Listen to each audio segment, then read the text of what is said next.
Good morning, everyone. We are the Group 3 and we are here to discuss about our assigned topic about the cardiovascular fitness training. In our scenario, cardiovascular fitness training, our lesson context, a PE teacher focuses on cardiovascular endurance training through a 20-minute continuous running activity. So our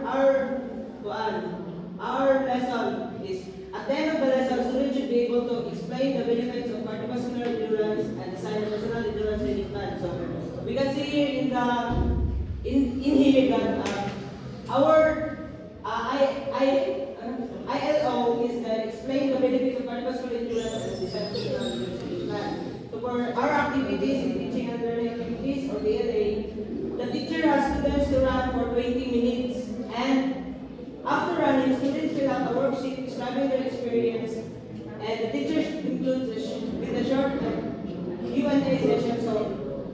So in this will be the activity that the teacher will implement in teaching the cardiovascular fitness training. So for the assessment, students are graded based on how long they run before stopping. So we can see here na there are a lot of misalignment that can be seen just by reading these statements. So before we move on to the next slides, let's move on. Misalignment, analysis, and proper solution. So the first component, intended learning outcome, is explain the benefits of cardiovascular endurance and design a personal endurance training. So, and this is the misalignment. The current activities does not align with the teaching and learning activities. Students experience endurance training, but they are not given their opportunity to create their own training plan. So, proposed solution is to include a task where students create the personalized endurance training plan based on their running experience and knowledge of cardiovascular endurance. So students must design their own cardiovascular endurance. So they can be have a ECN personalized endurance training. So the justifications is this ensures that alignment between the ILO and the activities and LTA for students to apply their learning and meet both ILOs. So additionally, we have observed that in the ILO, it does not align with the TLA because in the ILO, the teacher states that the students will design a personal endurance training plan. But in the TLA, the students didn't include the personal endurance training plan. Rather they make the students run for the teacher focus more on the experience rather than the learning itself and creating a personalized endurance training plan. Let's go down to the teaching and learning activities or PLA. So, the given component, the teacher has students run for 20 minutes.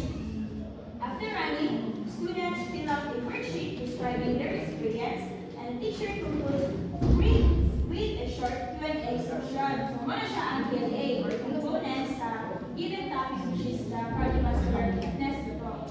But the misalignment of that, the activities focus only on experiencing cardiovascular endurance rather than understanding its benefits and principles. So, di naman po pwede na kita sa teacher atong wala lang ang students o mag-run lang without it's not necessary. Hindi siya, misalignment siya because the teacher has only given students the experience of running without the learning of its benefits and principles of running.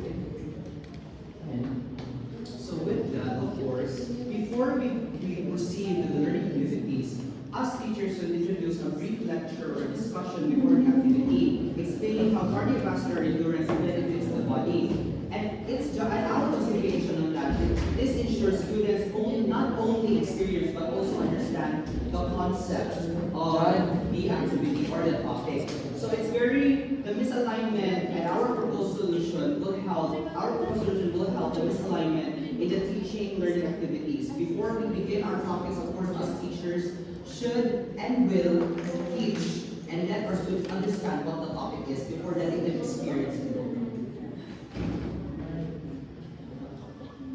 Okay, so now let's go down to the assessment.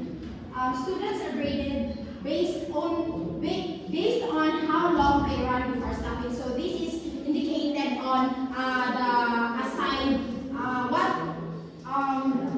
the topic that given to us. So it is very clear that there is misalignment, wherein the grading method only assess physical ability rather than evaluating understanding of cardiovascular endurance. So it is very claro. It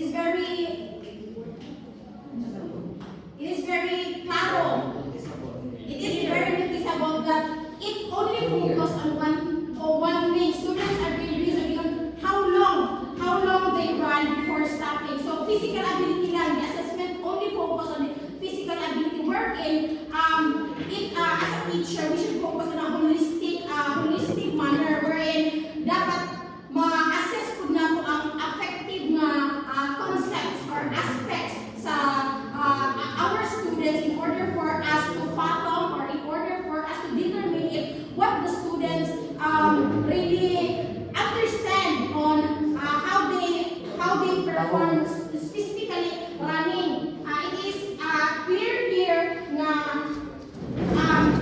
the student will be graded based only on how long they run. So basically, physical lang siya ma-aspect ang ma-assess. Dili na ito ma-assess ang effective na manner sa student. If the student really understand kung mag-run sila, kung sa ilang makuha ma-benefit from it. So ingana siya, there is misalignment, no? And then our proposed solution is using rubric-based assessment that evaluates both physical performance and conceptual understanding. So sa ang proposed solution, it is very clear na ang gi-appeal, gi-tagaan o pagtagal ang conceptual understanding wherein mas lalong mangod siya, no? Mas diha nato ma-determine as a teacher if our student really understand what is the purpose or why they are need to perform running. So para asa di ay nga magdadanta. So yan lang. Kaya kung sa diari, based on how long they run before stopping, pwede man na makaperform ang atong estudyante o budagan sila. But para asa. So yan na siya as a teacher, we should be open-minded na dili lang ta mag-focus in one aspect.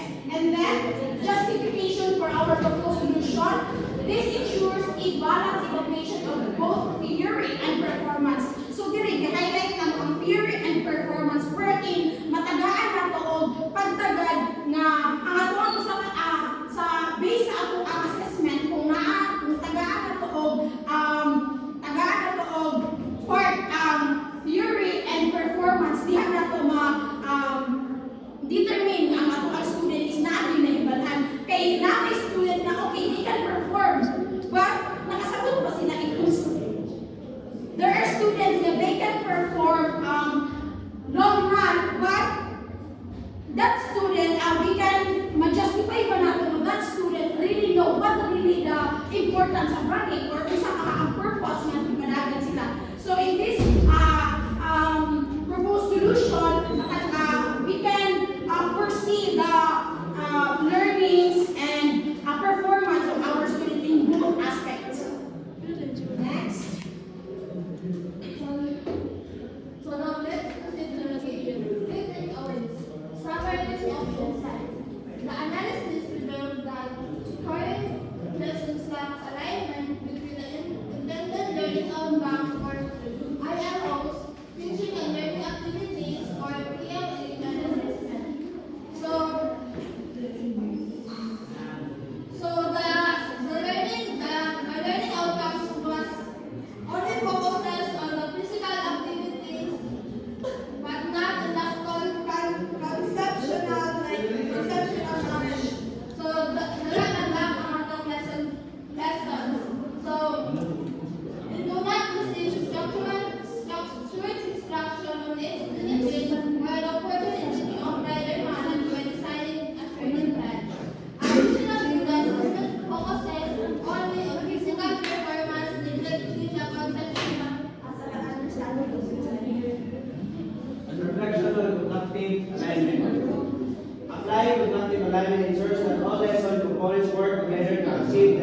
learning outcomes. By creating a lecture on a structured discussion and an assessment that values both physical and theoretical knowledge, students gain a deeper, more meaningful understanding of the topic. This approach enhances engagements, critical thinking, and application of learning, ultimately leading to more effective and well-rounded visual design. And that's all. Thank you. So that will be all for our topic for today, and that will be all